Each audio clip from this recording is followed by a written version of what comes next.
top U.S. officials are criticizing Israel's parliament vote to annex the West Bank. Before leaving Tel Aviv, Vice President J.D. Vance told reporters he personally took insult to the Knesset vote, adding that if it's a political stunt, it's a, quote, very stupid political stunt. Secretary of State Marco Rubio also criticized the move, saying President Trump has, quote, made clear that's not something we'd be supportive of right now, and we think it's potentially threatening to the peace deal.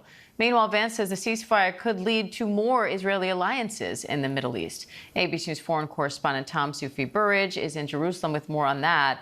Tom, what do you think Vance and Rubio's comments on this vote say about U.S.-Israel relations and the status of the ceasefire deal?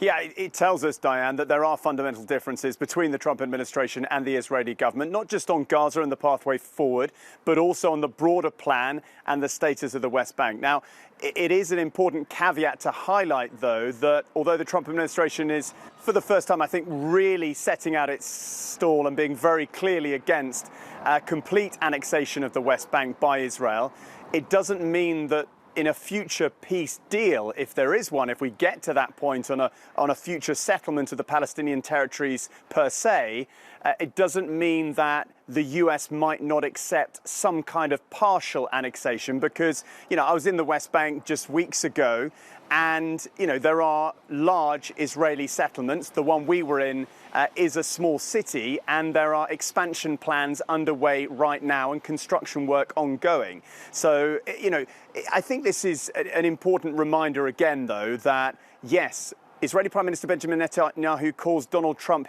Israel's best friend ever in the White House. But at the same time, on these fundamental questions, the Trump administration also has very key and growing relationships with Arab allies in the Gulf. And those Arab allies are also putting down their markers and saying, going forward in Gaza and in terms of the Palestinian question more broadly, these are our demands. And in the 20-point plan, there is a reference to the creation of a Palestinian state, even though the Israeli government is vehemently opposed to that. So again, the broader picture, if we look at, how this will look like in 5 or 10 years' time in terms of Gaza and this region, is very, very complicated for the US to reconcile the interests of Israel and the interests of its Arab partners too. Tom, you interviewed a Palestinian-American woman in Gaza who examined the bodies of returned Palestinians. What's she saying about what she saw? Yeah, I just want to warn people, this is pretty graphic. Maureen Kaki is a Palestinian-American activist and aid worker. She's been in Gaza for more than a year, so she's really witnessed the war. Last week, she examined 15 to 20 bodies of deceased Palestinians which were returned by Israel as part of the US brokered peace plan. She examined those bodies and she says that about 6 of those bodies had their tips of their fingers cut off, that there was significant signs of bruising and beating, and the limbs of many of the bodies were contorted and the hands were bound. Now, she says that in her opinion, they're clear signs of torture. Take a listen to an extract from our interview, which we did earlier today. I mean, in percentage terms, how confident can you be that these were signs of torture? I would say 99%, and the only 1% is that I didn't see it with my own eyes, right? But I don't know how else you bound somebody's hands and feet in this way and contort people's limbs in this way and cut off their fingertips and smash their heads in. Like, I don't know how else to characterize that.